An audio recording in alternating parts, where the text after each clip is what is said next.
bit scary when you look up and you see yourself on the big screen. Good evening, everyone. My name's Carol Innes and I'm your host for this evening. As the current Aboriginal Co-Chair of Reconciliation WA, I really welcome you all to be with us to celebrate this beautiful occasion for this beautiful man. And also, whilst Gary's gallivanting across Europe, I'm sure he's thinking about us. I have been sending a couple of messages. So his heart is with you, brother, travelling around Europe. And also to acknowledge Irina Catalini, who is also travelling. We sent everyone else everywhere so we can just claim it for our night tonight. But Irina went to the NRW breakfast in Canberra today, her and Carolyn, and they are on their way home, just stopped off in Melbourne actually. We'd like to thank you all for coming here to honour Dr Richard Walley, OAM, as we launch his Reconciliation Memoirs. And I'm delighted now to invite Richard's son, Alton, and sister Millie, who will tribute their brother and father for their welcome to country this evening. Please welcome Alton and Millie.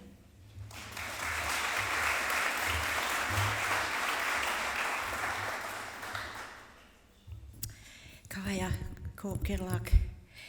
Wow, I was running late and I should have went with Fred to park the car. But Wanji, ngun court, chirpin. So I said, good evening, welcome, good evening, and I'm happy to be here. And Richard has always been my superhero, and it's been a wonderful journey as a sister and a younger sister than him. And he's totally caught me off guard, but we're right, we can improvise. I wore a little bit of our father tonight. The last hands that touched this was our dad, and we carry our mother's DNA because we come from our mother. Ngak Buja, Dinam Buja, Wajak Buja. That's our lineage, our mother and our grandmother, Wajak women. So I'm just going to hand it over to Alton, but please enjoy yourself, and I'm sure I'll catch up with you later. Thank you.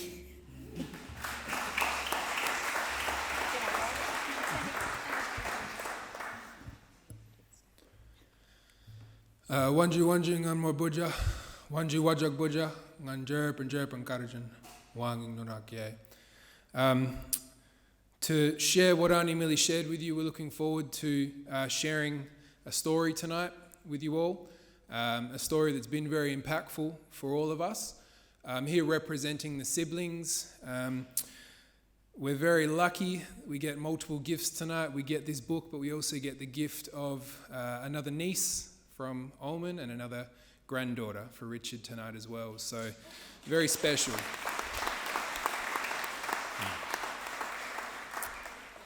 So yeah, gifts all around, plenty of gifts coming through. And one of the gifts I know that the siblings would love me to share is the idea of respect. It's at the core of our life lessons, and also patience. It's something that we were taught, and part of our community is each and every one of our family members are teachers.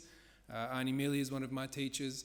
My other aunties and uncles here are one of my teachers as well. So Dad would very much like me to share some of this story with you. And they've all taught us that respect is one of the most important things we have. And I think even as you go through the stories and you go through the books, you'll find respect is very much blended through. It's very much at the heart and core of everything that we do. So in our culture, we're very fortunate. You don't have to earn respect. You don't have to jump through hoops. You don't have to go through different stages and prove.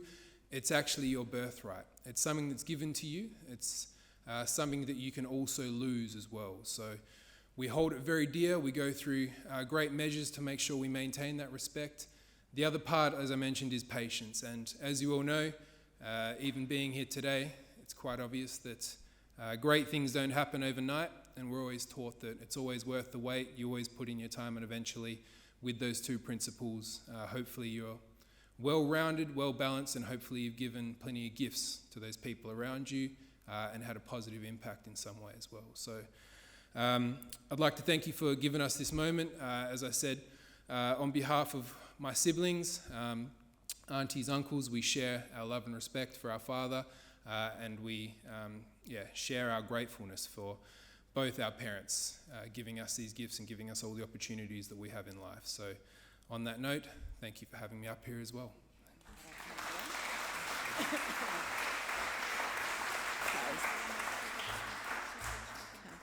Can I just say that I just want to follow protocols, and I just want to acknowledge our elders that are in the room, and I also want to acknowledge our ancestral elders that are part of this budja. I always say to my children that, when you're walking on Wajak Budja, you remember that underneath the pavement, underneath the grass, in the sand, in the earth, are our ancestors' blood, our ancestors' DNA. And walk proudly because there's nowhere else on this earth they can deport us.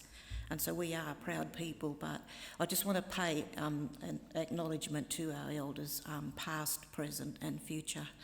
And it has been a privilege to walk with Richard. And this is matriarchal country, and our mother really instilled us values and respect. And one of the little sayings she used to say is, don't walk around with your head in the clouds because you don't know where you're stepping, and you need to see where you're stepping all the time because you can trip yourself up. And I can honestly say that we've never had an argument or a fight or anything or a disagreement. We just follow those respect protocols. Our children know where they stand with us. They have to take it away and sort it out. Our grandchildren know, and now that we are great-grandparents, that is absolutely being instilled within our family, which is values from our parents, their parents. We were privileged to grow up in Pinjarra. I don't know about Richard, but I didn't own shoes until I went to school. But we had the campfires, we had the elders, and we had the song lines given to us by both our maternal and our paternal families. So we have danced on Budja with Richard, and that is going through to the next generations. 4 generations of Walleys danced at the last Wurundjeri festival. Oh, is that for me to hurry up? Or? Okay. And I want to acknowledge Mr. Dingo. You've been with our family from when we were teenagers, and you were one of those people who always walked alongside Richard and supported him and protected him for us. And I just want to acknowledge that and let you know that Richard, all up, Richard had 10 sisters, so he's got quite a, matriarchal support around him. And that will always be, because Mum said he's in charge, he's the oldest, and you girls listen. Thank you. You okay that one? Yeah.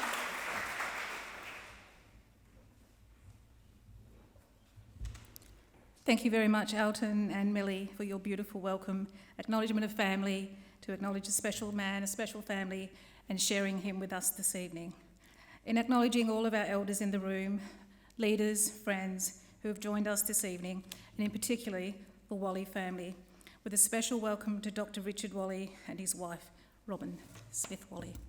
Life members, Alan Carter, in his absence, Jim Morrison, who's at a wedding this evening, and the Honourable Fred Cheney, who, like I said, we've sent people everywhere around the room to do other things, but in his absence, the Cheney family who are here this evening. Director Generals, past and present, who are across from government. Our board members, thank you for being with us, and thank you for holding your hearts on a journey that has been so strong this week.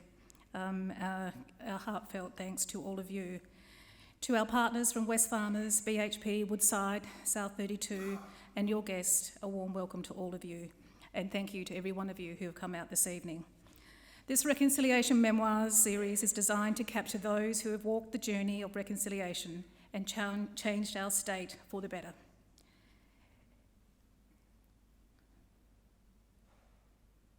It has been made possible through the general support of our partner, West farmers who have funded this series, both Fred Chaney's last year and Richard's this year, and have committed to a further 3 reconciliation memoirs. And we thank them for their ongoing support.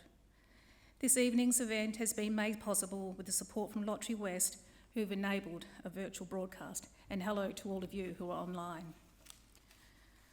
We thank all our Reconciliation Week partners, which you can see on the screen behind me, include in the slide all of those people who will walk with us and send messages to all of their staff. And for some quick housekeeping, if you haven't been in this building before, the bathrooms are located outside in the cold, just kidding, in the main corridor, on the left. My left and maybe your right. In the unlikely event of an emergency, I think we've had a few emergencies already this week, please follow the guidance of WA Museum Boola Bardip staff. We are broadcasting live tonight, so ladies, make sure you've got your makeup on just if you want to get on that camera. And we send a special welcome to those of you joining us online, and hopefully you can send a message to us and to Richard this evening. Tonight we'll be holding a Q&A session in which Jodie Nunn will be hosting that. We'll have a roving mic in the room for those of us here in here, and for those online, you can use the Q&A function to send through your questions.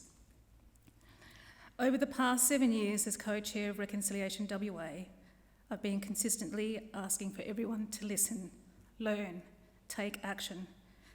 But this year, 2023, we might see real change. If not now, when? The momentum is here, and I ask every one of you to step up, take responsibility, learn deeply, play your part, and amplify our voices. Later this year, the people of Australia will be asked to recognise Aboriginal and Torres Strait Islander peoples in the Constitution through the voice to Parliament. Together, we can write a new story for our country in the highest rule book in the country and be global leaders in reconciliation. I hope that's all our dream, not just mine. I have the great honour of introducing Dr Richard Walley tonight, who will be in conversation with Marion Faulkner. Richard's impact is etched across Western Australia's cultural map. Many of us have experienced Richard's welcome to country, but he's more than that. He imparts his connection to country, his stories, his experience, and sings about and connects us to the songlines of the world's oldest continuing culture. We have all benefited from his guidance in important truth-telling projects and programs across this state and across the country, and he's been an international ambassador for us for many years. Some of us have had the great privilege of working through these projects with Richard, where his depth of cultural connection and wisdom are gifted. Yes, we're getting another gift tonight with Richard. We are always stronger for taking this journey together. As West Australians, we are all indebted to his tireless work in championing the return of our knowledge systems, which have supported the delicate balance between culture, social, environmental, and well-being since time immemorial.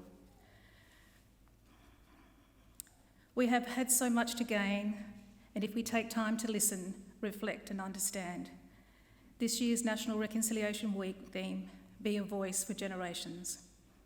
Richard is one of the many elders and reconciliation leaders who has been a voice for Aboriginal people and who has strengthened generations of others to use theirs. From Gary and me, he is our brother, our elder, our colleague, our mentor, but most importantly, he's our friend, and we are proud to acknowledge Richard's profound impact in this reconciliation memoir. This reconciliation memoir was superbly crafted by a beautiful friend, Victoria Laurie, and we thank her for her diligence in producing this second series, along with Stephen Castledine for the beautiful design. Tonight, Richard will be in conversation with Marion, a long-time friend to Richard and his family. Marion was the inaugural Chief Executive Officer for the Committee for Perth, a position she held from 2007 to January this year. In 2021, she was awarded the Member of Order of Australia for significant service to urban planning and infrastructure development. Please join me in welcoming Richard and Marion to the stage for the yarn. Thank you.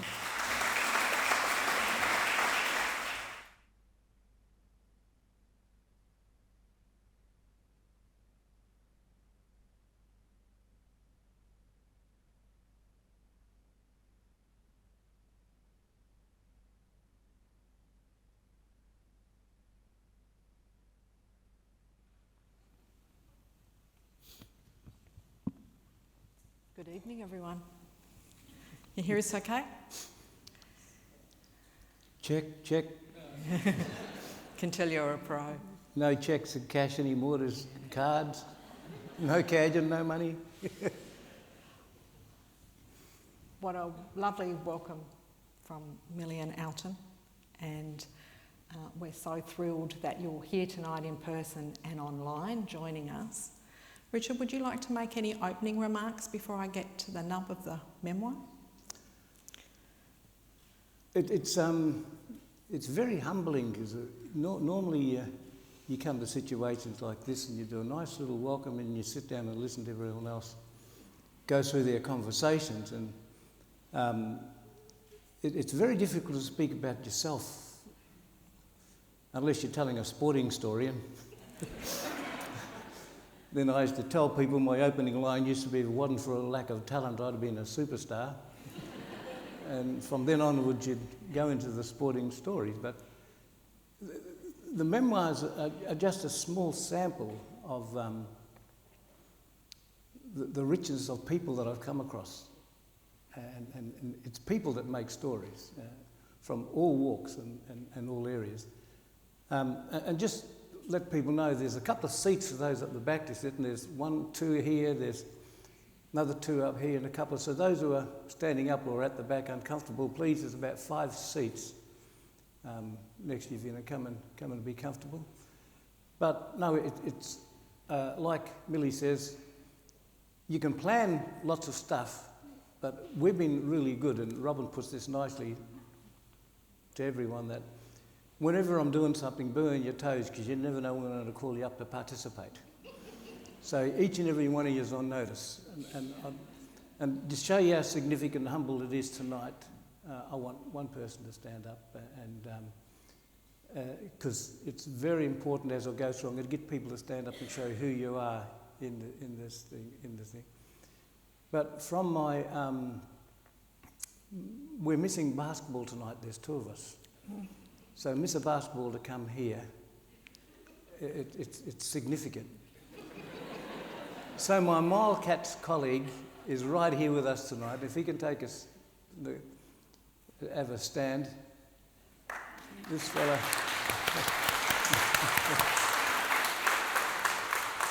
I'm not going to deduce names.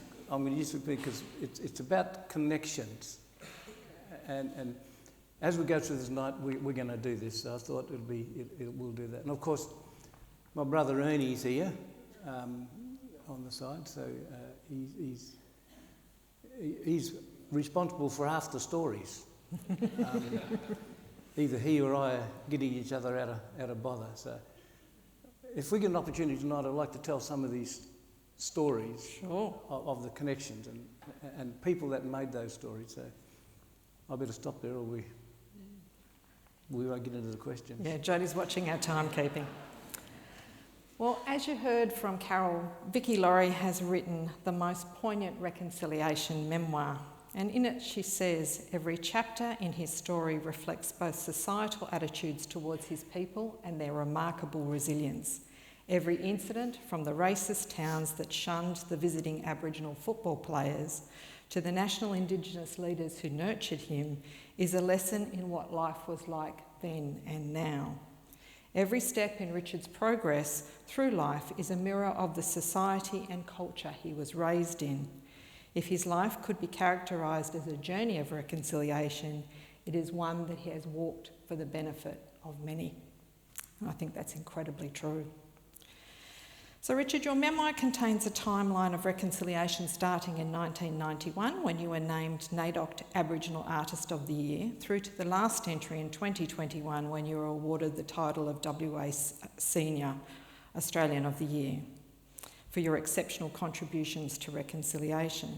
So tonight we're going to pull out a couple of those things, but as you say, we're going to get to some of the stories and connections between people, and we might even hear some didgeridoo as well. Oh, definitely. There's a tip for anyone. If you want to go for any award, pick a year when no one else nominates. We know that's not true. All right, so born in 1953, the 8th of 15 children, of your arrival you say your mother was strategic about where you were born. What was the importance of where you were born? Well, this is difficult because we want people to read the book and find out why it took place. Well, as you know, I was born during the stolen generations, and my older brothers and sisters were all taken away. So I was the first one in our family to be brought up with both parents, from me downwards, Millie, and we had Pam and Jenny and a lot of sisters that we've lost along the way. So Millie tells of the 10 sisters. We've lost 5 of them. 4 brothers, and I've lost 3 of them. So we've got big families, but because my older brother and sister from mum's side was taken away, she had me in Meekatharra, so I was registered in Kew. So by the time people were looking for the kids in the Yamaji country, I wasn't registered, I wasn't there, and they're looking for them down in Noongar country. Well, I was registered in Yamaji country, so that's my grandmother's country as well. So that was important. Mum held us close, and simple things like she'd be waiting for me at the gate every time the bus would come back from school, and I was thinking, well, I can walk, it's only 200 metres, and it takes you years to realise later why she's waiting at the gate for you. Didn't know whether you're going to come home or not. You know? So any parents go through that. You can imagine how we feel later with that trauma. And one of those times, as I mentioned here, I came home and there was other people living around the bush, and they come and asked where their kids were, and of course their kids were taken away. I saw them in the bus, and I think it's in the book, Vicky. Yeah, so yeah, I'll tell little bits of it, but the rest of it's in there to read. And you were a bit aggrieved because some of those kids got a chocolate for getting on the bus, didn't they? Yeah, I thought I was badly done by as a kid, because what happened, they used to have these little threepenny chocolates. I better explain what threepence is to most people. There used to be a little coin called 3 pence called a threepence. It was a half a sixpence. There used to be a coin called a sixpence, which is half a 10-cent piece, which is a, that was half of a 2 bob. And so, but the threepenny chocolate was given to everyone, so I took my threepenny chocolate home, because in those days, a chocolate will last you at least a few days. You put it away and you break a piece off and eat it, and of course now you get packets and sit down with other chocoholics and you go through a lot. But so I can see to this day the kids sitting on the bus holding their chocolate. So those images never go away from you.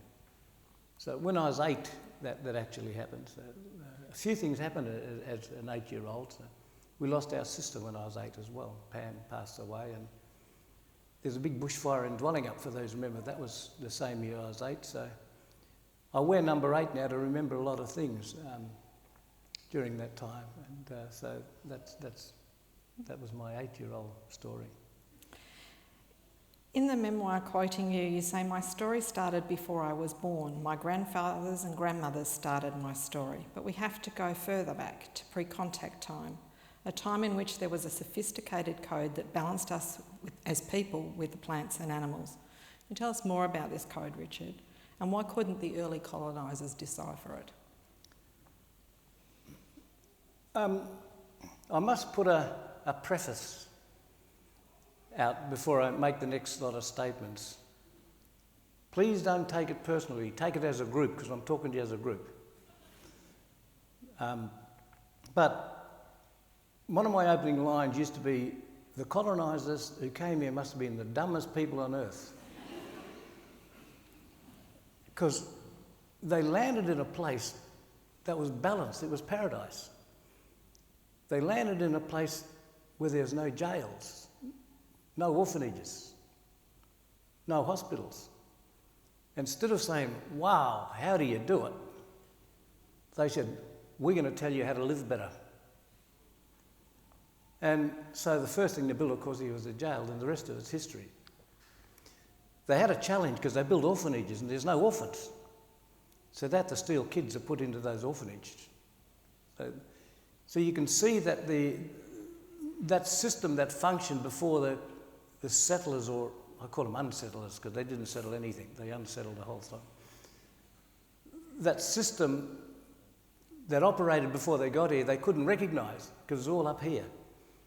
We had a bloodline system, a marriage system that showed if you follow those bloodlines, you don't marry within the family for 6 generations. So the blood becomes very strong and pure. And that is a formula and a structure for genetics. You know today, you get the blood right, everything else falls into place. So we had a system of following the ecology and within the cultural bounds, that 6-season system that balanced us with nature. So by the time you come back 10 months to where you were last year, it's regenerated. So that was another system that people are starting to comprehend now, that 6-season system. There's also the systems of justice, of how you had and we don't speak about the justice system in the book, but that's another story, because being matriarchal, your grandmother was in charge of your whole family. So if anyone did anything wrong in the family, your grandmother would stand up and say, I'll take the punishment. So what you'd do is you'd own your actions. That system had it, we all owned our actions. So if someone did something wrong, the first thing you do is turn up for your punishment, because if you don't take it, your grandmother's going to take it. And you can imagine if your grandmother took punishment for you, what's the rest of your family going to do to you? Take the punishment first. That's the easiest part. You'll get it over and over by the time you get back. So those systems were not based on fear. They're based on respect. You went back because you didn't want your grandmother to receive any of those punishments. So you can see there's a justice system. There was an education system of teaching. There's all these systems, but the systems were ingrained into our psyche, into our minds. They weren't on books. So when the early contact people came along, they couldn't decipher anything, particularly in Noongar country, because they couldn't say, well, there couldn't be a school here because we can't see any teachers, we can't see any books. There couldn't be a process of engaging with the environment here because we don't see any departments. So that's why I usually start with that. So we're lucky today because today's mind is thinking there must have been something in the Aboriginal way of doing things that's relevant today. And there are. And while we've still got knowledge holders, we should tap into those knowledge. And they're still there. It's in the DNA. And it's cryptically designed. It's very cryptic. And you've got to understand, first of all, it is a code. Second, you've got to understand that the code has got to be deciphered by those who understand it. So if you go up to an old person who says, to point to a tree and says, that's me, and you can't understand what they're talking about, then you're not into that code system of understanding that that's their burunga, that's their totem. They're responsible for it, but it's also responsible for giving them the air, the boomerangs, the spears, the wood. So we rely on each other. I don't like to get too preachy with you because I don't know what the questions are coming up. So. Yeah. So you say in the book you can never reconcile with the past, and you prefer the word or the phrase truth-telling to reconciliation. Can you tell us why? Well, reconciliation is a coming together of two different parties that have had grievances or problems. If you're a victim, you've got nothing to reconcile. So how can you reconcile if you're a victim? So conciliation or moving forward is so the reconciliation movement, I think, is a fantastic movement, but I have a problem with the word reconciliation because, as I mentioned, being a victim. So you look at what the Aboriginal communities have done compared to what the non-Aboriginal communities have done, and you'd find there's an imbalance there. And I remember we was in Sydney once, and we're at the Olympic presentation, and I was doing this talk about the culture and how we balanced and how everything was upset. Same talk we're doing now, and this one of these older ladies, reporter, got up and she said, I don't know what's wrong with you because you can speak like us and you're dressed pretty well okay. You can be a white person like us. So I said, well, I'm not lowering my standard for anyone.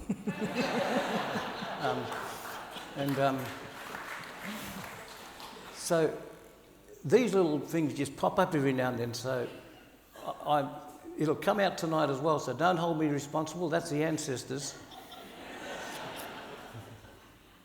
So truth-telling's been an important shift in the reconciliation journey in the last few years, but it does create some discomfort and disquiet for some, doesn't it? It does.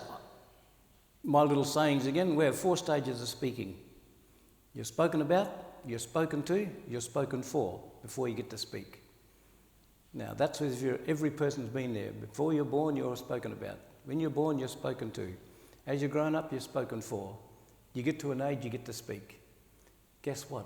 We're at the stage where we're getting to speak. There's the next stage, listening. So the listening is very important because out of the listening comes actions and activations and engagement. So it wasn't too long ago that a presentation like this would have anthropologists, social people speaking for us and speaking on behalf of Aboriginal people. We can remember in our generations our people not having a voice to speak, so we're the first ones to get up there.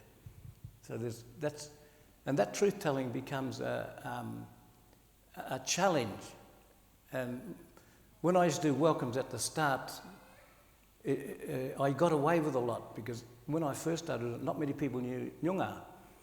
So I'd say, Nyon, Winya Nyeriang, Balang, you are the wangin, ngan more wangin, ngara wangin, nunak wangin, kayawa.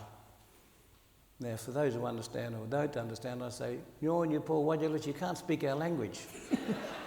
So I will interpret in your language for you after we finish. You've only been here 200 years, you know. So you can see that we have adapted and adopted as Aboriginal people. We've embraced computers, we've embraced sport, we've embraced clothing. Some of us more style than others, some told what to wear. But the other side is starting to say now, well, we've taken the good part of your world, how about you look in the good part of our world and see how that balanced? So that's where the truth-telling becomes a little bit challenging because there's quantifications and qualifications. And if you're qualified to do something, doesn't mean to say you're quantified to do it. And so people will take up challenges and learn how to collect data and compile that data into documents. Writing reports I'm talking about now. But those who can speak the reports are the ones we need to get to as well. So there's got to be more ways of communicating and not necessarily in one language. We must learn how to communicate in many languages. At 23 years of age, you were chairing the Aboriginal Advisory Board. What was the role of the board and what other organisations did it give rise to and why was this important? Well, why I was 23, when I was 22, I met my brother for the first time. He was my older brother, one of my older brothers. There's 3 older brothers I had. I met one of my older brothers for the first time. And that's in the book, Vicky? Oh, yeah, thanks. I haven't read it, so don't quote me for anything. I haven't proofread anything, so you can say well, that's the writer's right. But, yeah, what was the question? Aboriginal Advisory Board. Advisory Board. Why was it important and what did it give rise to? It's very ironic because an advisory board is a board that is there to inform government on issues that they'd like to engage with. So back in those years, as a young man, my first meeting that I went to, they asked me to sit in as a chair, and I was only 23.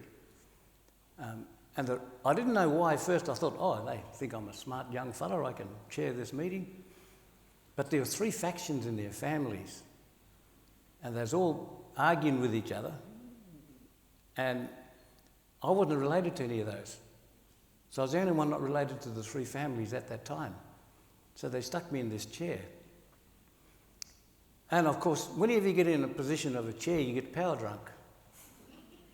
So as a chair, I started to conduct the meeting and running through the agenda. And the old people who always go off and have a yarn about other things, and they keep yarning about, and you try to bring them back onto the agenda all the time. So at the end of the meeting, they only got through half the agenda. So I gave them half of their sitting fees. Now, if you know Noongars, their sitting fees are spent before they got it. They knew where that money was going, so by getting half, they were going to kill me.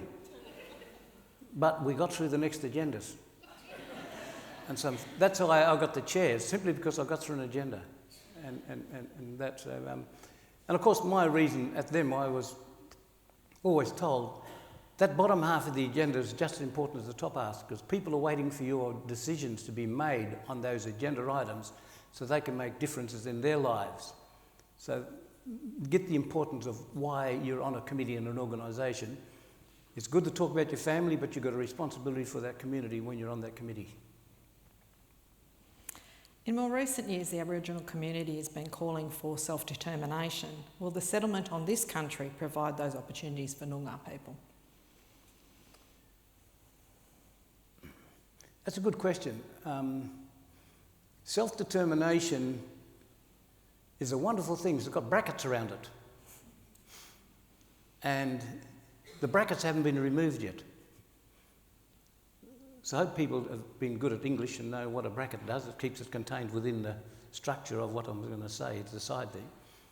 So I still believe that self-determination's still got the brackets. And we, as a collective today, have to identify those brackets, then collectively remove them.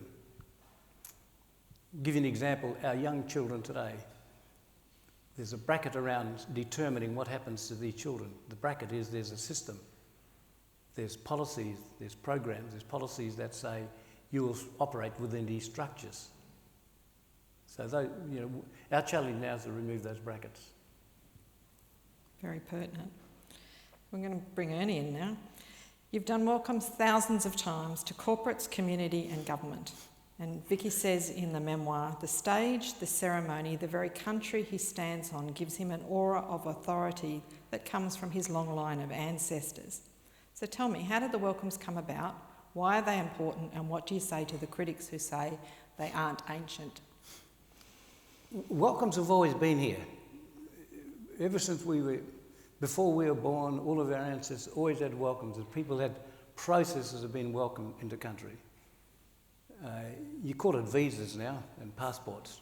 But it's always been a part of it. And what happened is that we were doing a dance once. Ernie and I were young blokes. Believe it or not, we were young once. And we were dancing with these wonderful people. There's 2 Māoris and 2 Cook Islanders. Heniata, Junior, Janine and Frank. I remember their names. And they were doing the South Sea Station, and they couldn't perform unless they had a welcome, a part of their culture. So they come and said, can you do a welcome to country before we go on? So I, of course, ring my mums and dads and talk to them and say, these fellas want to welcome to country. I said, well, give it to them. It's been around for a long time. So we did. And we did a welcome, and they loved it. And then Alan Hines from the Tourist Bureau was there and saw it, and he said, Teddy Higgins coming down next week with David, wasn't it, Golpalor? Can we do a welcome for them? And I said, yes, we can. So we did a welcome for them as well. And so the Tourist Bureau started more of that. Then the Australian Tourist Commission wanted a welcome for an event in Alice Springs. And we thought, out of our country, but it's not out of John Kelly's country, he's an Narrandera. So they flew us to Alice Springs, and the old people wanted Ernie and I to go as well. We said, it's Johnny's country, they'll kill us if we go over there and try to do a welcome. And so, but they wanted us all to go, so we went to the old telegraph station, wasn't it, Ernie? The old nose peg was there, and the older people, these old fellas embraced us in, and they said, no one's been doing this welcomes. We've been doing it, but no one's been doing it for years, not respecting us. So we did that there. And then when I was on the Australia Council for the Arts, we started to make sure that every program went out of the council got to be recognised on country where those are taking place. But can I sidetrack and tell a good story that Ernie and I were... you speak to your own age. We had a playwrights conference, And well, I've got to put some humour in here because the serious stuff is always weaved through. But at the Playwrights Conference, there was this sheet that you'd fill out, and I took my play over there to do that, and Ernie was an actor. I was a playwright that's going to direct my own play, and there's other playwrights and directors there. And so there was, I think, 8 plays at that time, and those 8 plays were by people like Jimmy Everett and the woman from, Jimmy Chai, and yeah, there was a whole lot of writers. And you'd come back the next day and you'd see who they want to act and who they want to direct in the play. And of course, I'm getting there early, unusual because I'm usually the last one turning up the place, but I got there early. And the organisers, who were also directors, didn't get any names on their sheet. It was Ernie and my names on all the sheets to direct the plays and Ernie to act in all the plays. And so, this is not the bloody Richard Walley and Ernie Dingo show. I said, well, what's going on? They said, well, this here is a playwrights conference and we need everyone to contribute. And they've only put your names and Ernie on all the plays. I said, we only come to do our own, don't blame us. So I'm trying to be diplomatic, and Ernie walks in. What's going on here? I said, they've got a bit of a problem with us being involved with this. Well, they can stick their plays. So if you know how many 8 plays with 10 characters and all the sheets are put in, Ernie chucked all the sheets up. And Jimmy Chai comes in. Hey, Bubbly, what's going on? Ernie says, they think it's a West Australian thing. Calm down, Ernie, calm down. What are you talking about? It's a West Australian thing. So Jimmy then started chucking the furniture around. The desks went, the chairs went. So I had to calm the situation and let everyone know that we would just want to do ours. So with Ernie, we've had some controversial things in different parts of Australia, different parts of the world. But as Millie said, it was good to stick together. But that welcome, Ernie was there. People say, but how can he do a welcome on Noongar country? Ernie was doing a dance on, he was a Yamaji, that was where the Midar was doing the dance. There was also Johnny Kelly and Ken Buckskin, who was an Aranda and a Noongar out there. So the four, and the other Noongar was Louis Collard. So there's 2 Noongars, a Yamaji, an Aranda, and a Noongar. And that's where Midar started. And took you all around the world. Yeah, it took us around the world. We, thank goodness, the old fella that introduced us to the didgeridoo, he gave us a gift that became a passport. So I've been through 6 passports, touring, just playing didgeridoo, which is good. Will you incorporate the didge playing into your welcomes? Do you want to play a little bit now? Yeah, I can play a little bit now. You said that you picked it up really easily. I understand it's incredibly hard to do. Well, it is if you think it's hard. I didn't know. I was naive, and the old fella said to me, "You play this one." I picked it up, I played it, and I had the cycle breathing, everything, all one going on. I thought it was what you're supposed to do. I didn't know you're supposed to take time to develop cycle breathing. So, but the old fella knew it. He picked it straight away. So I'll play a little tune now for you. Has Ricky arrived yet? For coming late, could you come and sing a song for us while I play? Always be prepared, Rakita.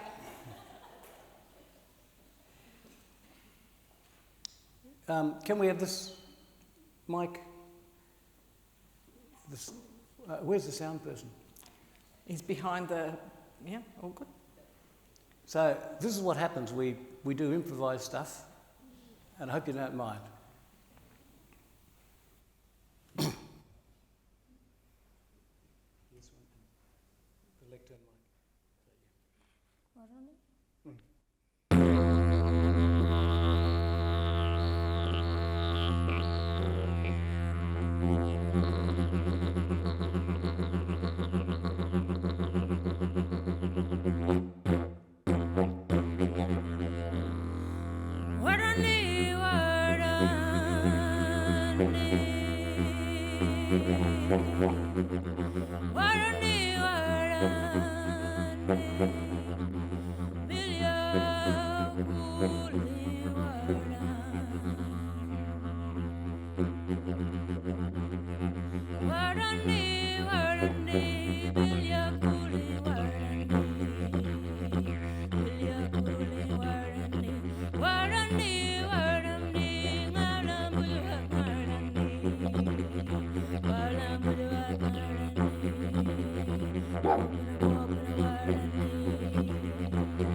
As a little side note, the Lord Mayor of the City of London came a few years ago, and Richard, you played the Didge for him. And he had a packed program over 3 days, and at the airport they asked him what he enjoyed the most, and he said hearing you play. There you go. There wasn't too many in London, I suppose, at the time. We're going to turn our mind to London, actually. Yeah. You performed a Welcome for Country to the Queen at the Commonwealth Heads of Government meeting that was held here in 2011. But it wasn't the only time you met, and in the memoir it says in 1997 you were in London at a Centenary of Federation event. But you sat down when others stood to toast the Queen. Despite a mutual respect, you said the Queen is not the Queen of our country. Who is? Well, my mum is my Queen, and that's, the Queen is a wonderful person. I have a lot of respect for her as the Queen of England. Love the respect for her. We had this event when there's a photo they took of me shaking her hands, and as she's coming around, or before she appeared, I said to the Tony Eggleston, who was next to me, and the Minister of the day, I couldn't think of his name at the moment, from Australia during the Centenary of Federation. We was in Westminster in London, and we're waiting to meet the Queen, and I said, if she comes around, I'm going to ask her for the receipt of Australia. If she's got her handbag, she should have a receipt in it. If you haven't got a receipt for Australia, they must have pinched it. So, of course, as the Queen was coming around, she had her handbag, so they were very nervous. She came around, and as she got close to me, of course, I had my kangaroo skin on, and she looked and she said, "Love your costume." I said, "Well, you should see my nightwear." She said, "Interesting." So, love and respect for her, but they had the event where they said, toast to the Queen of England, and I stood up and had a toast with everyone else. Well, my lemonade with a thing. Then we sat down and then said, toast to the Queen of Australia. So I stood down, and next to me there's another person sitting, and next to him was this person going. And eventually they sat down, and we looked at each other, and I didn't know who they were, and they didn't know who I was. And he said, "Well, not my Queen, but I'm the Queen of England. It's a lot of respect." I said, "Okay." That was Geoffrey Robinson and Kathy Lett. It was good to see that. It was just I believe I respect people, but in our world, my grandmothers and my mums, and they were our queens, and we never ceded, and we were sovereign people. So we've heard you've given up a good game of basketball tonight. Yeah, me and Dunny. Don't forget Dunny. Sport's opened and closed a lot of doors over the last sort of 55 years or so. Tell us about some of the highs and lows. Oh. How long have we got, Ernie? I didn't know where I fit, so I played cricket, basketball, football, hockey. I had 2 games of hockey because I didn't have left-handed sticks, so I couldn't revert around and couldn't figure that one out. But sport was something that, first of all, as a kid, I took it as a negative thing because during the football practice and the football games, I found that you can hit these white kids as hard as you like and people liked it. So I thought, my chance of getting back at them, because you couldn't punch them during school, otherwise you get the straps. So on a football field, it was fair go. That was, but sport, I found there was segments within the sporting world, and particularly in the basketball world. When we're playing in Perry Lakes, and there's only a couple of us, I think, we were playing there. There was lots of teams. All during those times that we played, there was no discrimination. Never ever. But as soon as we got into the country towns, I won't name any of them because of incriminating, but when we were pulled into places like Narrogin and Northam, places like that, it wasn't long before half of our team would be fouled off. And Ernie and I can tell you, thank goodness he to bear witness for me, that there's been at least half a dozen games and only 2 of us left on the court. We was playing in a game in Northern once, and we had these 2 Americans that came over. They were the Asp, Steve and Tom Asp, the 2 brothers. And they wanted to come and play with this Noongar Wildcats team. They didn't last the first quarter. They were subbed off in the first half. They were fouled off. So in the grand final we played, there was only 2 of us left on court. We got beaten by 1 point in that game. We got away and we played another grand final in Medina. All the team were fouled off. Ernie and I were left. And then we was 1 point up and we scored. Ernie had the ball. I had 5 players around me wait for it to be passed in so they can take it off and win the game. 30 seconds left. So Ernie did this nice little fake pass and he threw the ball over his head, over the fence, and it rolled down the road.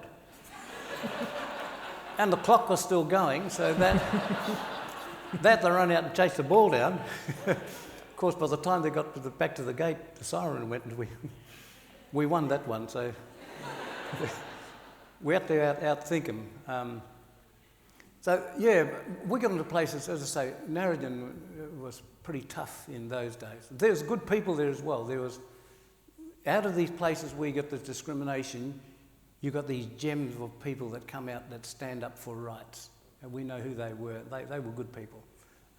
We couldn't sit down in a restaurant and have a feed. We had to get a hamburger and take it away. We weren't allowed to go into the bar to have a squash. You had to go out to there was a window, wasn't there? And on the side, you order through that window and you have your drink and that was it. So we were living that discrimination during that time, during our sporting years. And we can tell you some wonderful names they called us, some I never heard of. I should have documented them because I'm sure they meant something. But we knew the usual, the Abba, Nigger, Bungs, Coons, we had all that. But there was a couple of beauties. I can't remember them anymore. So. Be remiss not to mention the Dockers at this point, I think. I've got to be very careful because my brother was the #1 ticket holder for the Eagles. And he's probably the only one who remembers their song, I should say.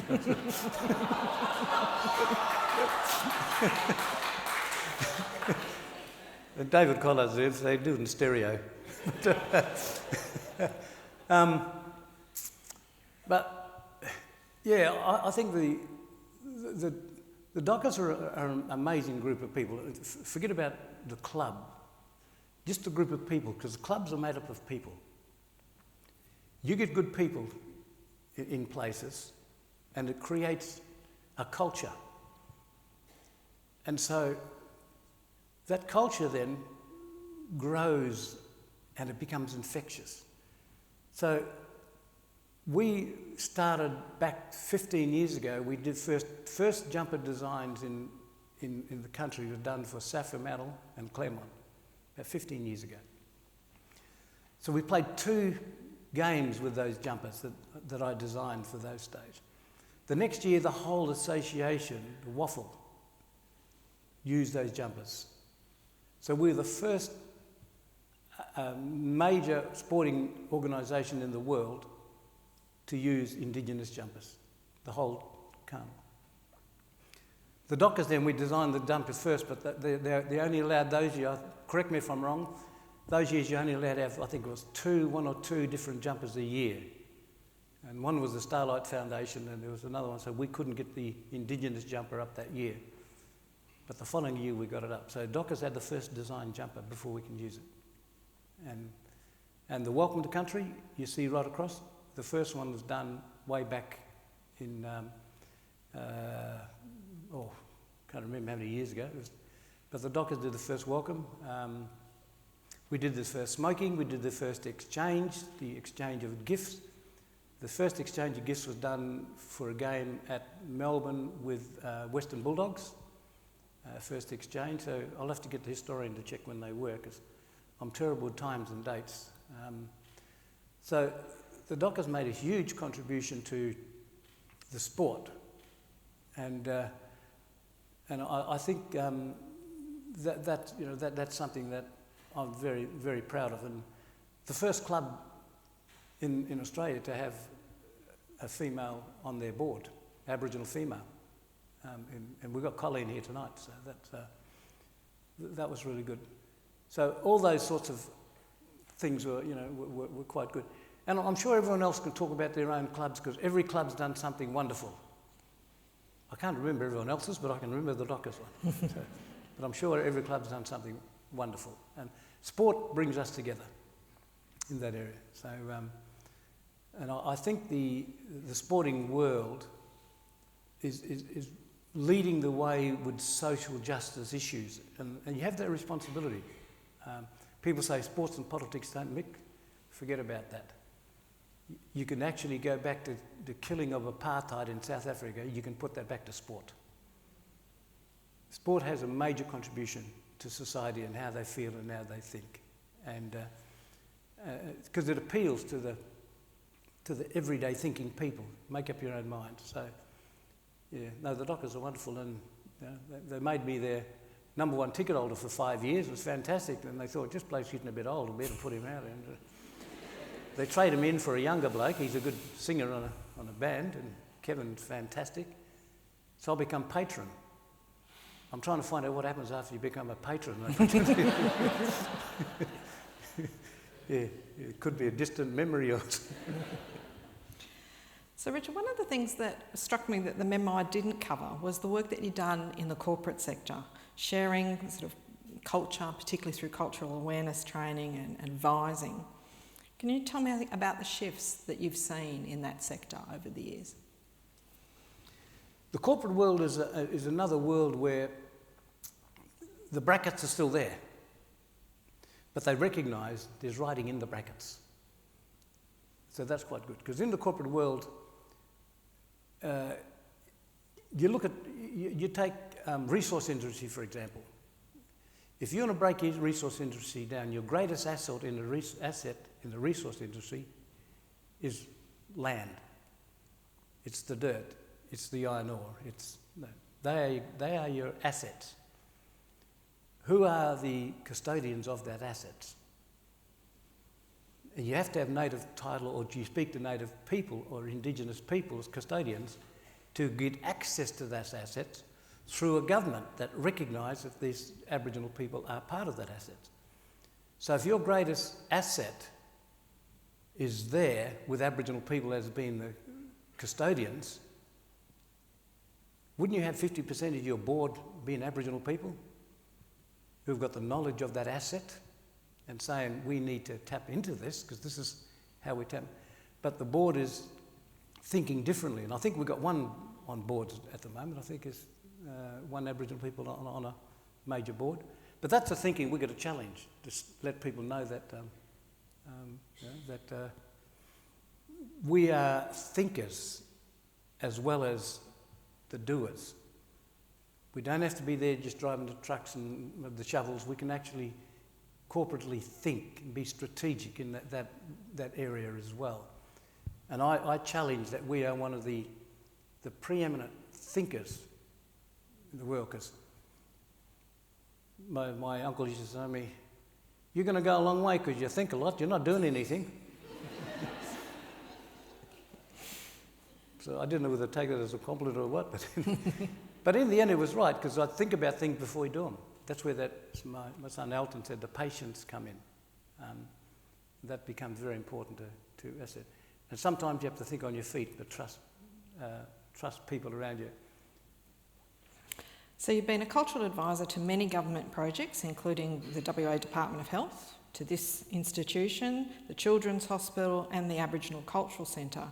You bring your unique 6 seasons methodology to those projects. Tell us about that. Well, as I said, we're thinkers, and now being thinkers, we always had structures. We were never nomadic people, we were systematic people. So we followed systems. And what I've done is taken those systems and translated and made a comparative to the structures that organisations need, strategic plans. These sorts of early thinking is all about those structures. So it's not only is it relevant to us, it's relevant to a program and a project. So the 6 seasons is a combination of looking at a plan from talking about stuff, which is fertility, to delivery, which is adult. When you deliver, you're talking about how you improve it, which becomes a fertility again. So it's a cycle that goes around. And once you understand that, and you can then put that onto documents, people get comfortable with it. So work we did together was on the Cultural Compact for the Committee for Perth, and it aimed, amongst other things, to have Aboriginal culture at the forefront of life in Perth. At the 2008 launch, the late Auntie Janet Hayden gave the welcome, and she said, "Thank you for acknowledging that my culture matters. For most of my life, I've been told it does not." Powerful words from a woman you greatly admired. See, it's hard to say that without getting teared up, right? You really admired her. So what influence did she have on you? She was one of those whirlwind people, because I was brought up with my mum and aunties who were passive, quiet, strong people. And Mum wouldn't go to meetings, or if she went to meetings she'd be very quiet, and my aunties would do the same. And most people, you know who's going to speak at the time. It's the same as meetings today. When you go to a meeting today, regardless if it's Aboriginal or non-Aboriginal, you know who's going to get up and say what. Because they do it every time, and it's ingrained in the system. You're thinking, here we go again. Yeah. But when I went to a meeting at this time, there's this woman jumps up and she started fire and brimstone and spoke really, really strongly. And I'm thinking, wow. You usually have the men talking like that, but and it was Janet Hayden. She spoke at this conference and demanded people listen to us as a collective and Aboriginal people. And one of her lines she always said is, we should work together as a collective. She always believed, and she said every meeting I went to, forget about Balladong, Wajak, we are Noongars collectively. We're interwoven. You've got your own areas, but working together as a movement and a collective, that's what we're about. So that speech was many years ago, and she lived that all the way through her speeches about collective and collective wisdom. And it was, and it makes an influence on you. Yeah. She's the most ferocious woman I've ever dealt with. Yeah. Robin held my hand through that meeting. The Cultural Compact suggested that we needed to have an Aboriginal Cultural Centre, and you were co-chair of the advisory board, and you've subsequently continued to offer advice and support to the government. Do you think it's going to happen?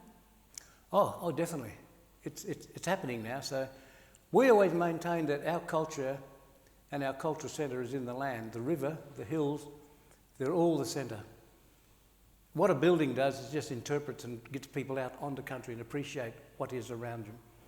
Because culture cannot be contained in a building, but it can be expressed and send invitations to people to go out and look for culture and see culture that's living. So we're quite blessed because our culture is a living culture. Please forgive me, Alec, but when I used to go to museums, I say, this is about the white fella talking about things that dead people been many years ago, but our stuff is still there. So those boomerangs that you see in collection still can be picked up and played to this day. The songs are still connected.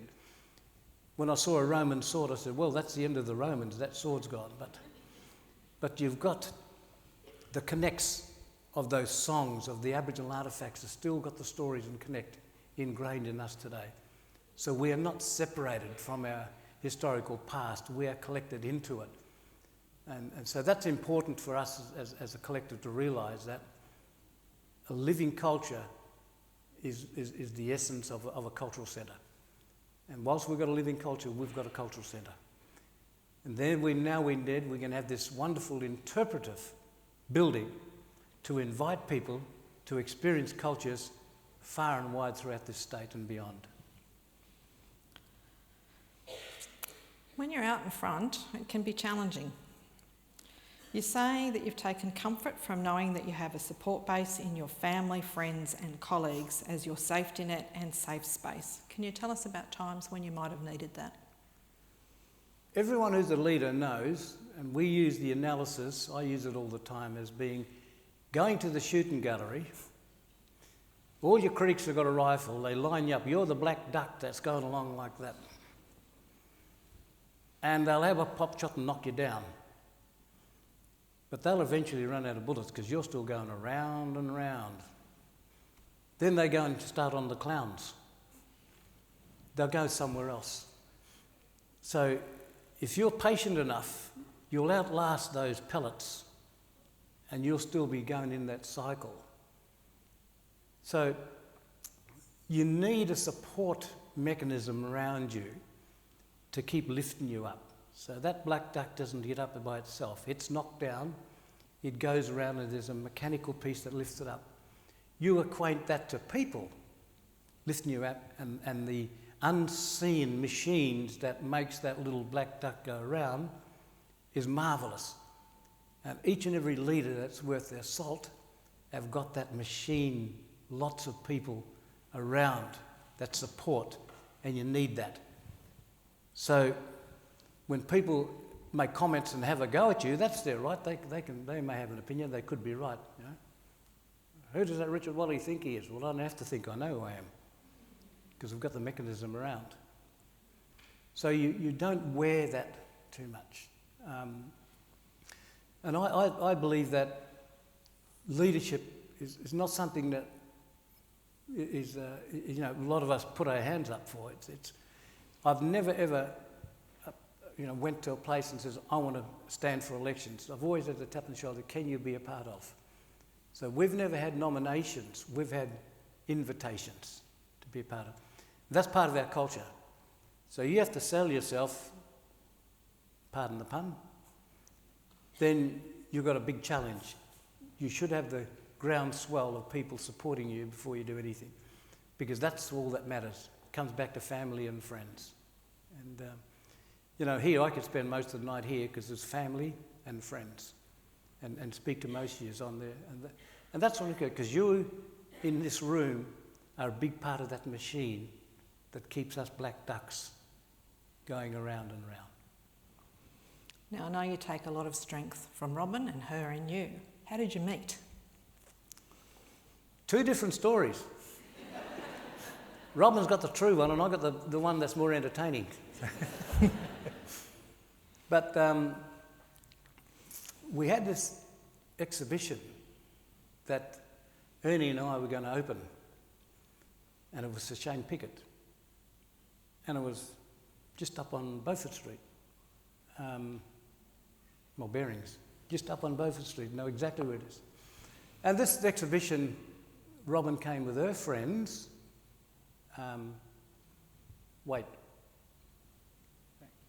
I first saw Robin when she walked past the gallery. I saw the back of her. She had this blonde hair.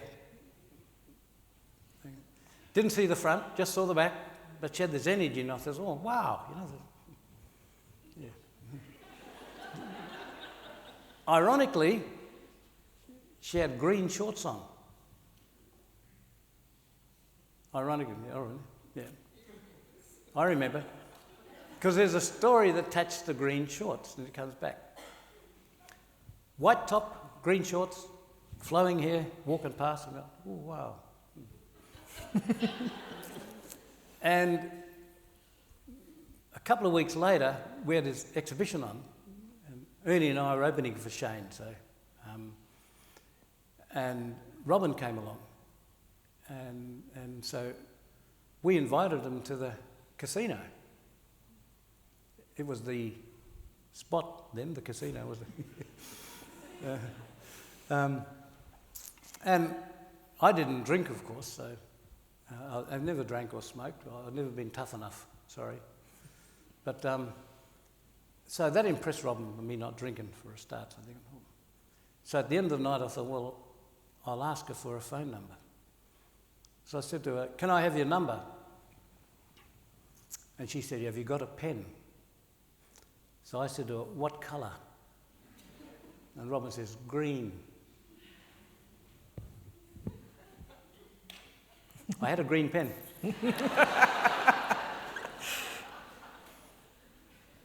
So she had to write the number down. And that's how it started. And I kept that number until it faded away in my wallet. So we're still together. So the green shorts and the green pen. And, yeah. It's a symbol. It's a totem. So the family business, Aboriginal Productions and Promotions, is a way that you work together to share culture. And we've already heard about your own unique style. Everyone must be prepared all the time for anything that Richard might ask you to do.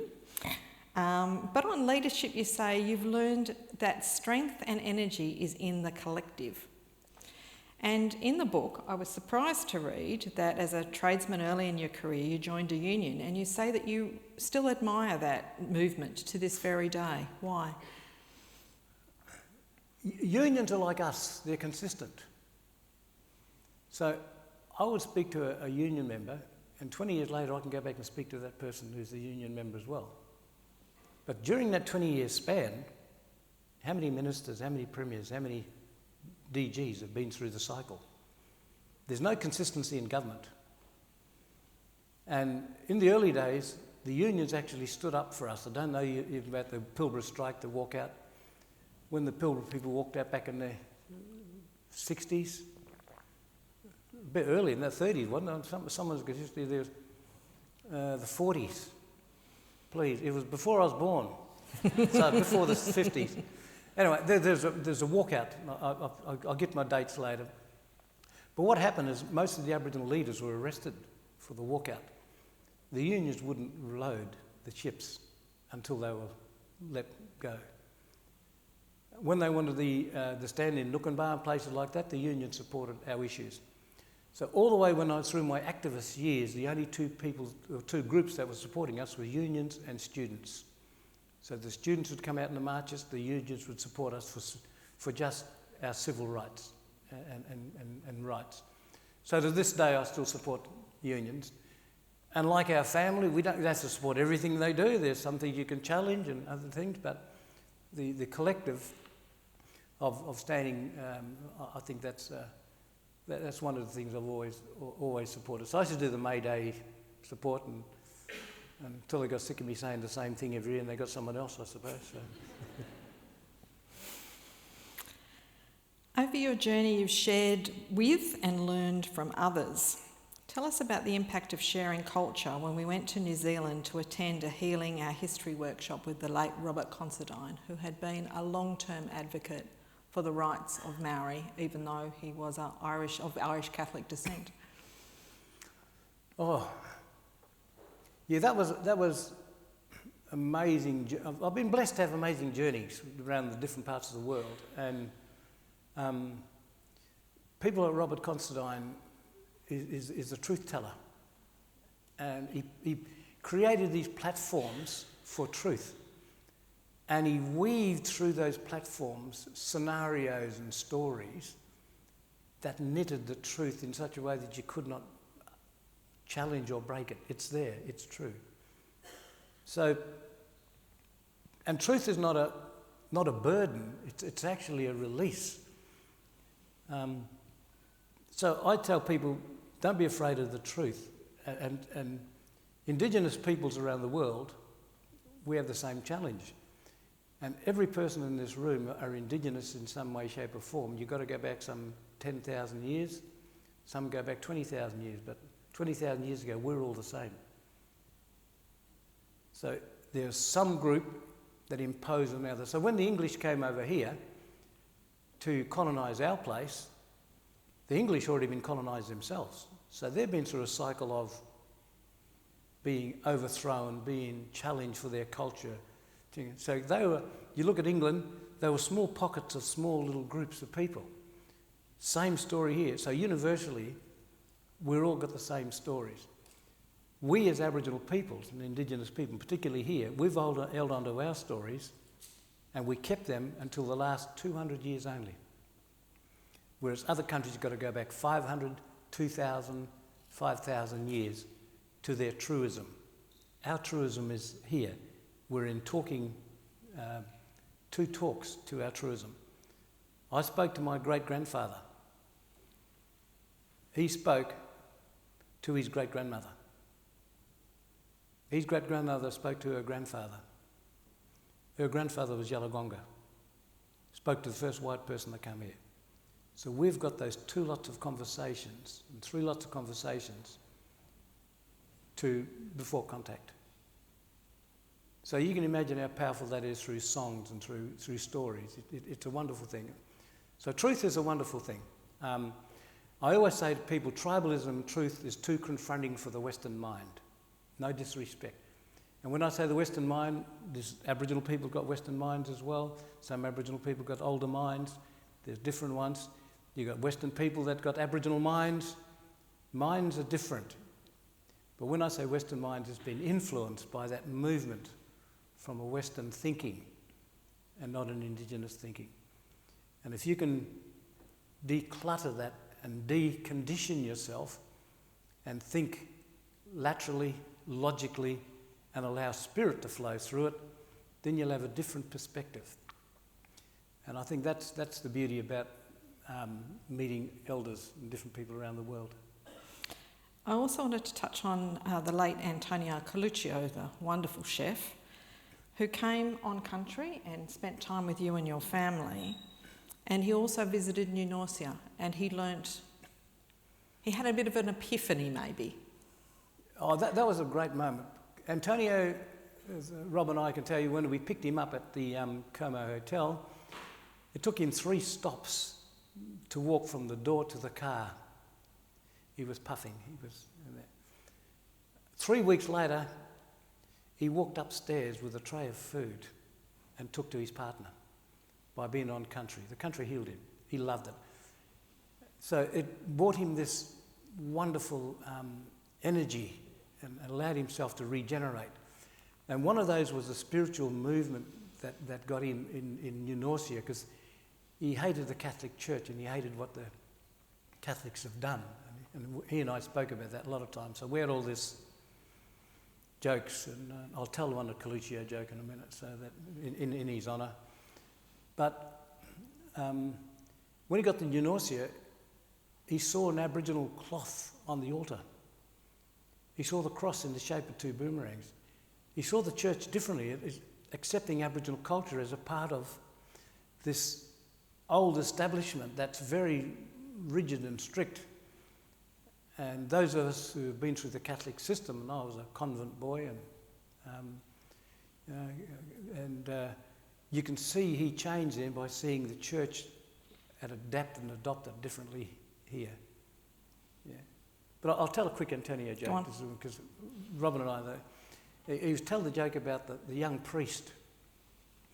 The young priest was given his sermon, and after the sermon he went to the old priest and he said to him, "Someone stole my bike." And the old priest said, "Well, next week when you get up there again, you look through the congregation and you run through the 10 Commandments, and when you get to thou shalt not steal, you look in there and you see who's fidgeting. That's be the one that stole your bike. Of course, the next week in Runley, the priest gave his speech. He walked off a bit shaken on the side to the old fellow. He said to the old priest, I figured it out. The old priest said, well, you know who stole your bike? He said, no, I got to, thou shalt not covet thy neighbour's wife, and I remember where I left it.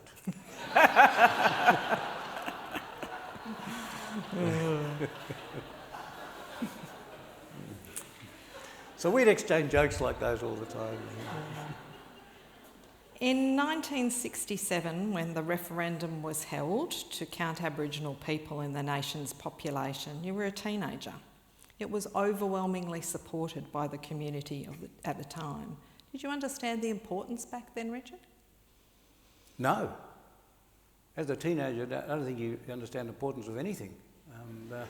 And that's beautiful, because you're free, and from teenager you hit your 20s. And when I was in my 20s, I'd tell people I was a know-all, because I had this wonderful phrase, and I still hear it today. It's called yeah, but.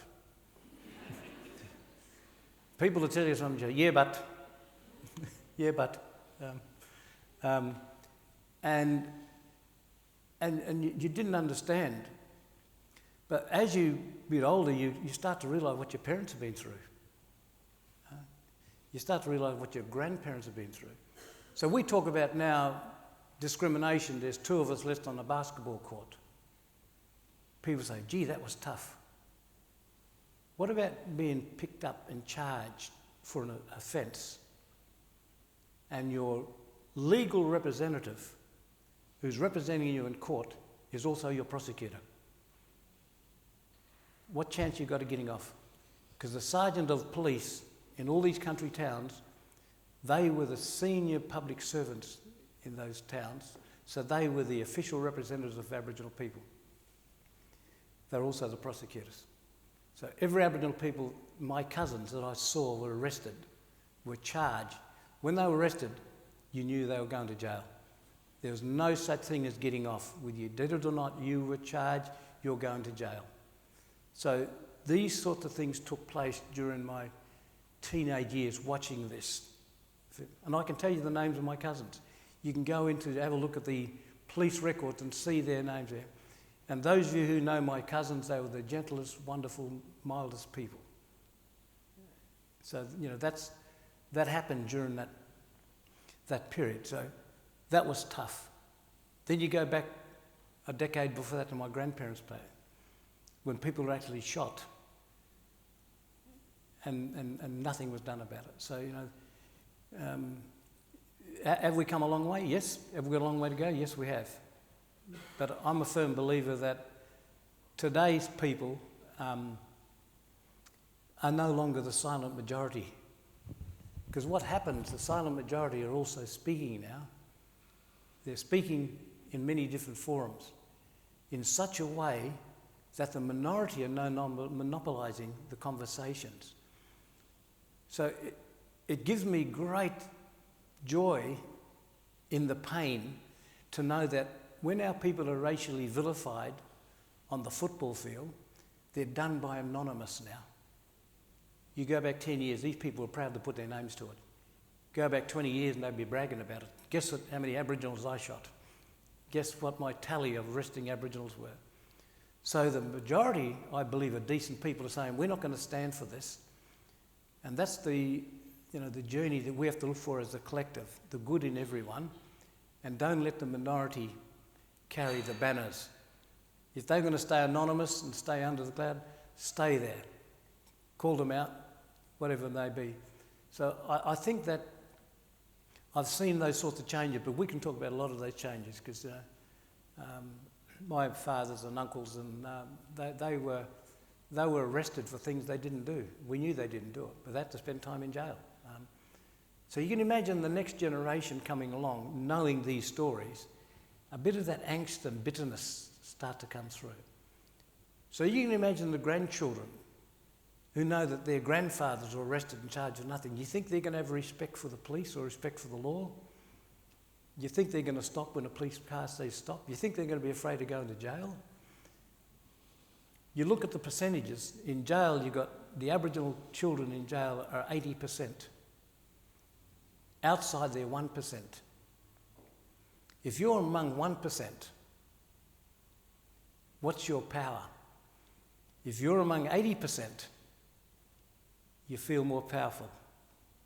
So where do you think our people think the power lies? In the collective, into the system where we got the majority. So these are the sort of things that when we were young, the only kids that would go to orphanages were stolen kids. Kids didn't break the rules in those days. There was no such thing as, stealing stuff. We had respect. I go back to that times. I tell those who are Catholics here will understand this. When you're Catholic, the bigger the sin, the more Hail Marys and Our Fathers you get. So you go to the confession box and say, bless me, Father, for I have sinned. I have stolen a bike and I've done this and that. And you say, okay, 5 Hail Marys, 6 Our Fathers. You say, off you go, you're right, you're clean for next week. Us bush kids, we didn't have anything so we have to tell lies about telling lies. Just to get 2 Hail Marys. I remember a friend of mine stole some marbles and I shared it with him. I said, wow, at least I get an Our Father this time. So in that system, you're being rewarded for doing bad things because you're going to be forgiven. So we couldn't understand that where with us, we didn't do anything wrong. So that's just going back for those years again. So for the silent majority who have become more vocal, is the referendum later this year, going to get up? Are we going to have that overwhelming support that we had back in 1967? I hope so. I think there's been blurred lines here. People, I think if you put down Aboriginal people should be recognised, everyone's going to say yes. How it's going to be recognised is the debate. But we're willing to have that debate. I always maintain that our system we had functioning here before the Westminster system came was so far superior. You had to have your Burunga system, your totem systems in place. You have to know your totem before you can go and represent your organisation or your group. So you had these rites of passage before you get to speak. And you have those rites of passage as your support mechanism. You don't need any rites of passage to get into Parliament. You got no, pardon the word, standards. You can get in. And then some people have found out when they're in it, they're telling lies or they chuck them out and all that sort of stuff. But you'd never get into the Aboriginal Parliament with that because people knew who was doing what. So having those rites of passage give you authority to speak. And you've got knowledge on that authority. I build this up because the Westminster system is a confronting system that's based on confrontation. Let's put a government in, but we're going to put an opposition in to keep them honest. If you've got to keep people honest, why you put them in there in the first place? So you're built on confrontation. Whereas our system is built on the common good of everyone, with knowledge holders coming together in a circle to say, how do we advance as a people? We did it over 2,000 generations. We had our talking circles. And it was unbroken. There was not a divide between the two. It was unbroken. So that's how I firmly believe. My first tale is the Parliament should be to the voice and not the voice to the Parliament.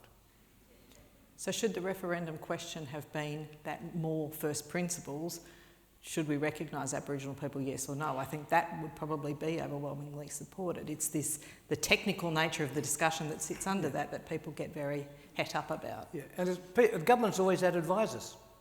You've always had advisors. Your committees, your reference groups, they're advisors. It's a no-brainer.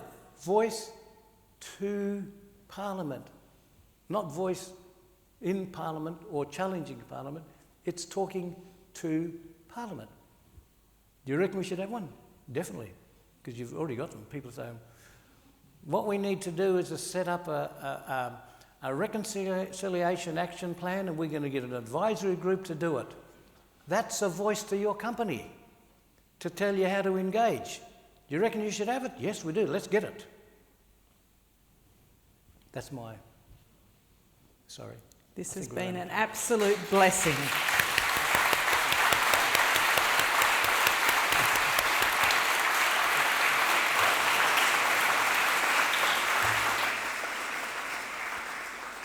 What an absolute privilege to have a wonderful hour-long conversation. I hope we haven't exhausted you, Richard, and because we're going to open up to questions now from the audience. And we do have 2 roving mics and also our online audience. You're very welcome to submit questions. I have a portal from here that I can channel your questions through to Richard. But whilst we're about to warm the audience up for their questions, this is a unique opportunity, I would like to kick off with one, Richard, and that is, we look like we're going to have a new premier very shortly. What would be your first guiding... I've got to make a comment on the roving mic. Oh, okay. The mic doesn't move. There's a person who will bring the microphone to you. Very good point. They're roving. So we make a living out of this English language because it's a wonderful thing, you know. People say, how are you? Why, what have you heard? But... what would be your haven't we got a new words premier of already? wisdom to a new premier? Haven't we got a new premier? Well, we're about to have one. So it hasn't been formally announced, I believe, but it's on the cusp. So I thought you might be the first one to offer some principled advice to him, Richard, to take My principled advice to anyone in positions, you've got to watch, and the watch is limited. What do you do under that watch is what you're gauged by. As I mentioned, in the political world, it turns very quickly. In our world, I think this is premier number 8 or 9. We're going to do a count. I've got to count how many premiers I've been speaking to, so this is another one. You've got to be remembered for what you stand for. And I believe if you stand for something and it's good for the long run, and it's truth, and it's not popular, I think that makes people. If you're going to be popular, you're not going to do it. And I firmly believe there's some decent people out there that could make a difference. And if the new premier, male or female, should need some voice to state parliament, they've already got one. So, we feed our information into them. And the beauty about us being not with committees and organisations is that we can pick up a phone and talk to a premier, or talk to a minister, or talk to a DG. We don't have to go through our systems. If you're in the system, you've got to go through the processes, and that's a challenge. So I think if you want advice, I've got plenty of it. Plenty of different subjects, and collectively we can get together and have things. But my advice is, if they want to talk on a particular subject, we can organise the people with the knowledge around those subjects to collectively get together to have a conversation, and not to one person or one family or one group. We've got to do it as a collective, and the collective then will you'll see the strength in that. Fantastic, thank you. Questions from the audience, if there are any. What an opportunity. Oh, good, we can all get into the soup. You can get your soup and damper, Richard. Any brave souls out there that would like to ask a question? I just wanted Richard to know that he has 4 generations years of working. Mr. Archie Timms is in the house. Fantastic, thank you. How many generations, sorry? 4, all right. Wonderful. Any other questions? I've got one. Sure. We'll just wait for a mic to come to you, if you don't mind, just so our online audience can hear. Otherwise, That roving mic, me. It's that mic that's roving. Good evening, Dr Walley. Thank you very much for some incredibly relevant, important and inspiring words tonight. I have a question to do with Reconciliation Week and reconciliation sort of at large. The theme, I believe, is to be a voice for generations. As a young person, I feel particularly this year with the impending referendum, we're in a position where I think young people and older people as well have an opportunity to enact some real change this year. And I was just wondering what advice you have for young people as to how we can kind of actively participate in the reconciliation and or truth-telling process sort of on a day-to-day basis. My first advice to young people is get through the agenda. Finish what you start. We have a saying that young people are not our future, they're also our present. You are relevant today as you are tomorrow, everyone. So we have those levels of commitment and conversation. So I'm always asking, my kids advice and how to do things, and sometimes I listen. So but you always engage at all levels, and I think that's important because everyone needs respect. I was blessed at 23 to get respect.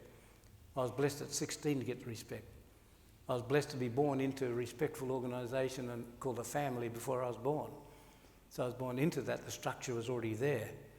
So I think that every level and yourselves, do not underestimate the power of yourself, particularly if you're young today. You actually have more knowledge than we had in our whole lifetime. The school I went to, in one room we had from grade 1 to 5. So every year we'd go from grade 1 to grade 2 to 3 to 4 to 5. In the next room, 6, 7, first, second, third year. 2 rooms, a whole school. And the knowledge that we got through that time now, you can pick up in the phone in probably half an hour. So the transfer and the absorbing of knowledge today is wonderful. We don't know where it's going, but it's a wonderful thing. But knowledge is only good if it's applied. How do you apply that knowledge to get some outcomes? And some of the older people are good at telling you how to apply that because they've actually been through that structures. Now, I love going to meetings now and you have the conversations, you listen and you're thinking, I've heard that 30 years ago. But it's wonderful because people are still thinking the same way that person thought 30 years ago. So it's not the same old thing, it's the same thing for another perspective which validates that it is relevant. So, and if you keep saying things repeatedly over a long period of time, then it ingrains into people to think. So, younger people have got a wonderful opportunity and us older people value use. Thank you, Richard. Are there any other questions from the audience? Some up the back, if you wouldn't mind. Thank you.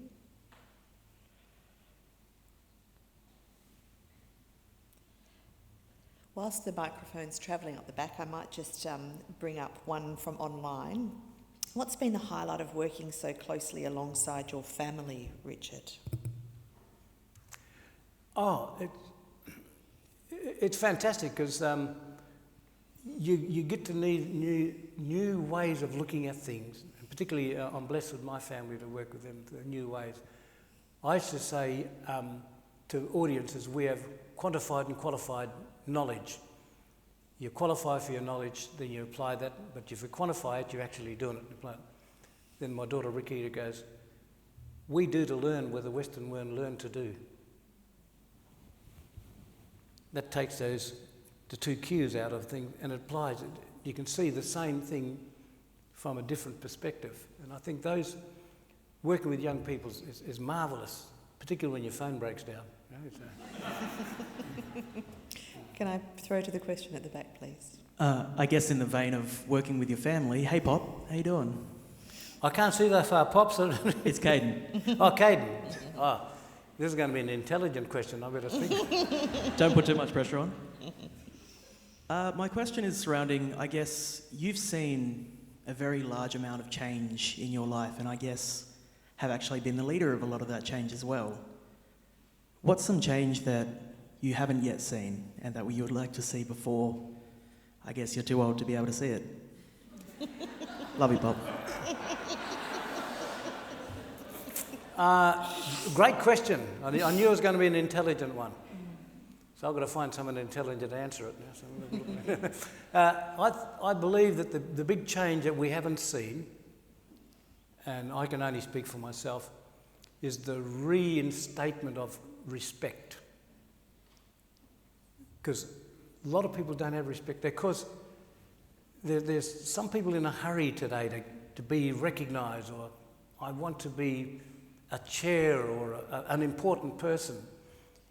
If you want to be, that's wonderful. But is it important through your eyes or through the collective? And you get that through the currency called respect. The more respect you have, the more people will listen to you. And I believe that that's slowly coming back. To see that as an asset and not the wealth of which car or house you're living in or which suburb you're in. It's who's next to you in it. That's important. That sort of respect as a collective is very important. And because of the internet and the no secret, most people know that I was born in 53, so I've turned 70. Most people know that by now. Those who don't know, forget I said it.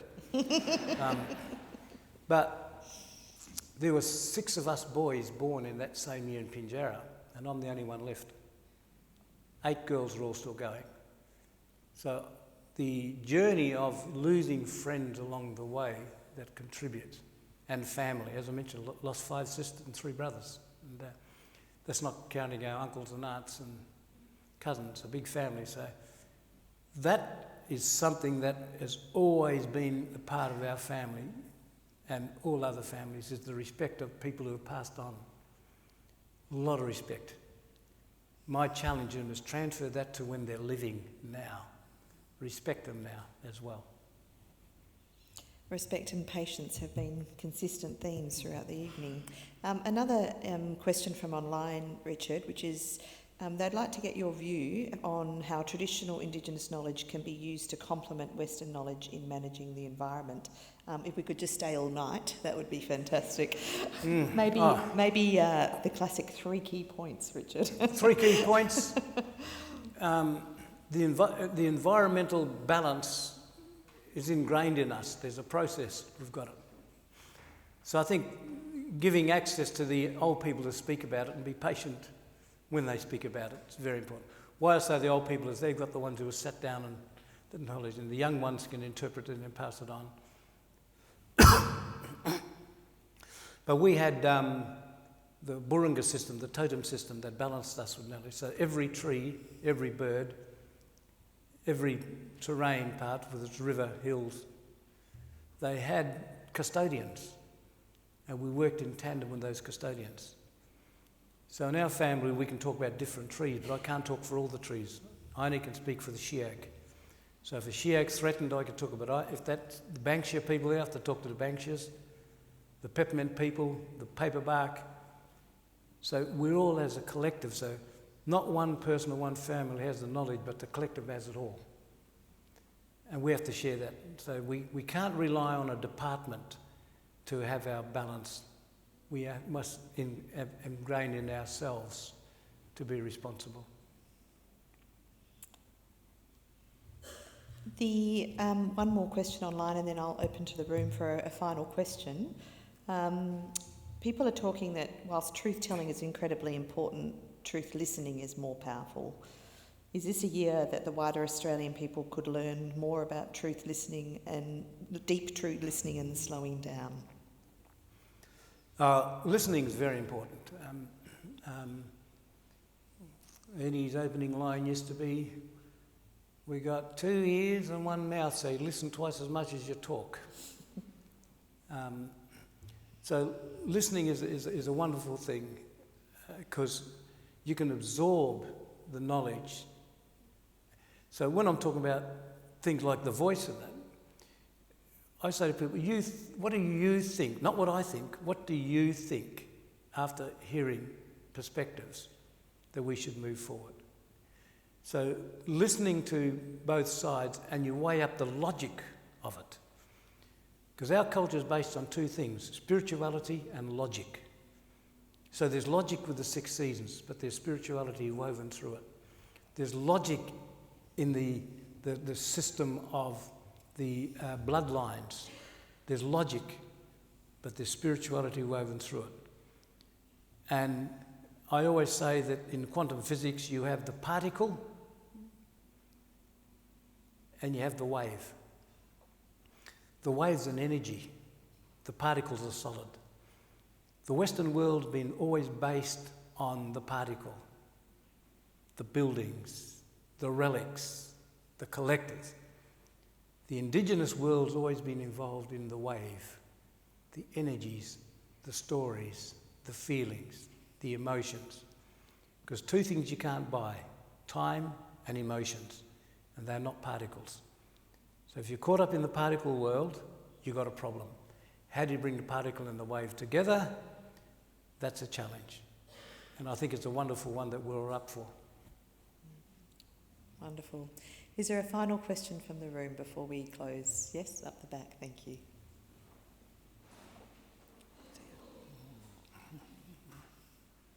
Hi, Doctor. My name's Meghana Gowda and I'm a politics student. So I just wanted to ask about the Burunga system.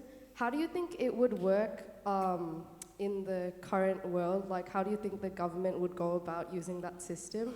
And if there are any benefits to that system compared to the current opposition versus the government? Oh, there's a world,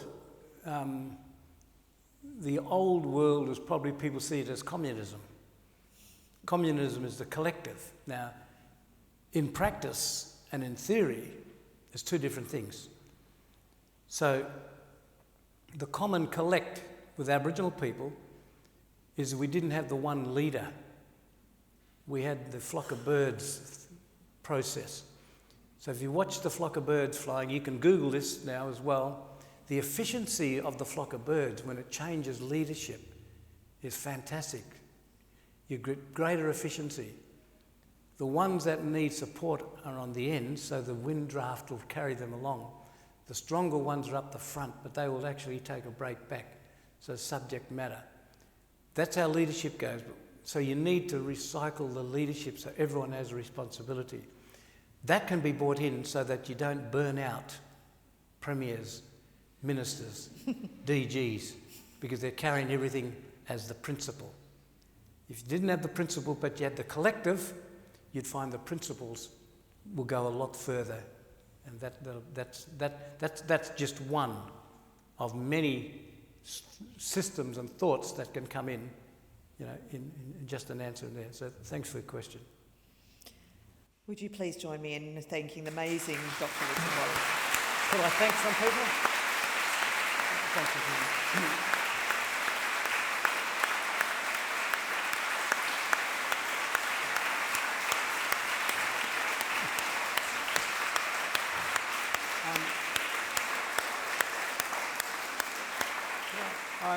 Could I thank some... is the microphone still on? Could I thank some people? I'd like to thank Reconciliation WA for putting this together. Thank you very much. West Farmers, all the sponsors, the museum, all the principal people that enable this. You're all part of that mechanism to keep the black duck going. We need that, and we need that support. And sorry, Robin, you going to help me out? Sorry? Oh, no, I'm going to finish up with Vicky. I wanted to invite Vicky up. Where is Vicky? Yes, she's flying to you. So I wanted Vicky to come up and stand with us, so she's gone. Thank Vicky. She did a fantastic job. She just came and was very patient. And of course, Marion, thank you very much, Marion. When they asked who would like me to interview, I thought, Marion. She likes me and I can trust her. But no, we've done some... we have some wonderful thing. thanks to my friends and family, and particularly my family that have come here, you know, Brother Barry and Ernie and the family and Fred, my brother Fred. Is there Fred here? My brother-in-law Fred at the back. I can go through the whole lot of yous here because it's all connected. But I mentioned those ones because I owe them money, so I thought I'd get in first. That'll buy me a bit of time. Thank Robin for putting up with me. I like me, but I can't stand my type. And you all probably can relate to that. Thank Olman and Shana for giving me another little Maru, a Yamaji name for a Noongar Yamaji baby born today. And of course John, my eldest son, and everyone I thanked in the books, Alton and Ricky for coming in, Becky, and I'm going to go row by row, so I'm going to get my sisters. If my sisters could stand up there, my support in the rocks. My sisters, I love them dearly.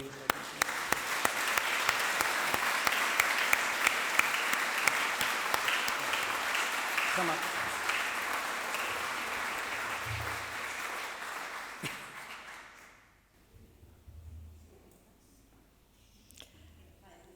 Yeah, going to come up.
What a complete honour, ladies and gentlemen. Thank you for coming tonight. Please travel safely home. Thank you.